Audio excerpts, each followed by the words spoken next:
দর্শক আপনারা যেমনটি বলছিলাম যে আজকে সন্ধ্যা ৭টার পর থেকেই মূলত ধানমন্ডি ৩২কে কেন্দ্র করে ছাত্র জনতার যে উপস্থিতি সেটি কিন্তু দেখা গিয়েছে এবং তাদের যে ক্ষোভ সেই ক্ষোভ প্রকাশ করার জন্য মূলত আজকে ধানমন্ডি ৩২ এখানে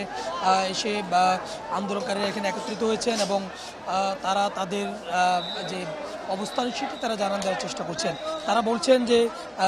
আওয়ামী লীগ, ছাত্রলীগ এবং যুবলীগকে কোনো ক্রমেই বাংলাদেশে আসলে প্রাসঙ্গিক হয়ে ওঠার কোনো রাস্তা তারা দেবেন না, কোনো সুযোগ তারা দেবেন না এবং যখনই আওয়ামী লীগ, যুবলীগ এবং স্বেচ্ছাসেবক লীগের দলীয়ভাবে হোক কিংবা ব্যক্তিগতভাবে হোক তাদের কোনো নেতাকর্মী প্রাসঙ্গিক হয়ে ওঠার চেষ্টা করবে, তখনই এভাবে ঐক্যবদ্ধভাবে আন্দোলনের মধ্য দিয়ে তাদেরকে প্রতিহত করা হবে। এবং দেখতে পাচ্ছেন যে ধানমন্ডি ৩২-এর যে শেখ মুজিবুর রহমানের যে বাসাবাড়িগুলো আছে সেগুলো ইতিমধ্যে ভেঙে ফেলা হয়েছে এবং এখন একটি ক্রেন নিয়ে আসা হয়েছে, সেটি দিয়ে চেষ্টা করা হচ্ছে দেয়ালগুলো আসলে ধসে দেওয়ার কিন্তু চেষ্টা করছে। তবে সেই চেষ্টাটি আমরা ঠিক ওইভাবে এখন পর্যন্ত কার্যক্রম করতে পেরেছে সেটি বলা সম্ভব নয়। তবে যে ভাঙ্গাগুলো এখন দেখতে পাচ্ছেন এগুলো মূলত আন্দোলনকারী যারা রয়েছেন তারা মূলত এগুলো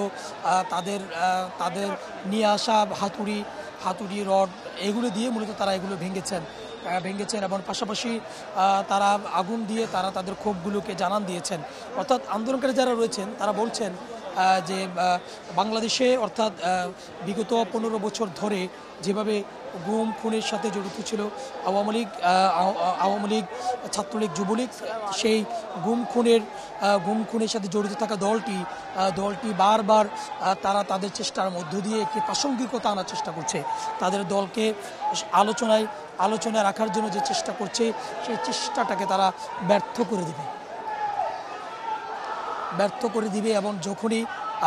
তারা সেই চেষ্টাটি করবে তখনই তাদের সেই চেষ্টাকে ব্যর্থ করে দেওয়ার জন্য যা করার তাই করা হবে এবং সেটি কিন্তু করছে এবং দেখতে পাচ্ছেন যে এখানে যে ভবনগুলো রয়েছে সেই ভবনগুলিতে আগুন ধরিয়ে দেওয়া এবং দেয়ালগুলোকে ভেঙে দেওয়া এগুলো মূলত ক্ষোভের যে বহিঃপ্রকাশ সেটি। তারা বলছেন যে বিভিন্ন কায়দা করে ছাত্রলীগ প্রাসঙ্গিকতা আনার চেষ্টা করছে। কিছুদিন ধরে তারা যে লিফলেট বিতরণ এবং বৈষম্য বিরোধী আন্দোলনে যারা সম্পৃক্ত ছিলেন, যারা সামনের সারিতে আন্দোলনে ডাক দিয়েছেন তাদেরকে বিভিন্ন জায়গায় ধমকি দেওয়া বা তাদেরকে হত্যার হুমকি দেওয়া এবং তাদের দেয়াল লিখনের মাধ্যমে যারা জুলাই বিপ্লবে অংশগ্রহণ করেছেন, জুলাই অভ্যুত্থানে যারা অংশগ্রহণ করেছেন তাদেরকে ভয় ভীতি দেখানো, এগুলোর মতো যে দুঃসাহস দেখানো এবং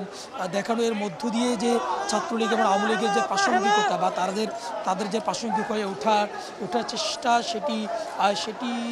মূলত তারা দেখছেন এবং সেটিকে ব্যর্থতায় পর্যবেসিত করার জন্যই মূলত আজকের এই ঐক্যবদ্ধভাবে আবার একত্রিত হওয়া, সেই একত্রিত হওয়ার যে দৃশ্যটি সেটি কিন্তু দেখা যাচ্ছে এবং দেখতেই পাচ্ছেন যে ছাত্র জনতা যারা রয়েছেন তারা বলছেন যে কোনো ক্রমেই আর সেই শেখ হাসিনা সরকারকে প্রাসঙ্গিক হয়ে ওঠার কোনো সুযোগ কিন্তু তারা করে দিবেন না বা সেই সুযোগ যারা চাইবে সেই সুযোগে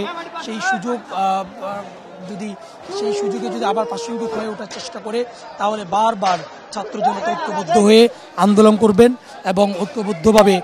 তাদের প্রাসঙ্গিক হয়ে ওঠাকে তারা ঠেকাবেন, এমনটি তারা বলছেন। এবং আপনি দেখতেই পাচ্ছেন যে সেই সন্ধ্যা ৭টার পর থেকেই মূলত ছাত্র জনতা এখানে একত্রিত হয়ে তারা তাদের যে অবস্থানটি সেটি তারা জানান দিচ্ছেন এবং আন্দোলনের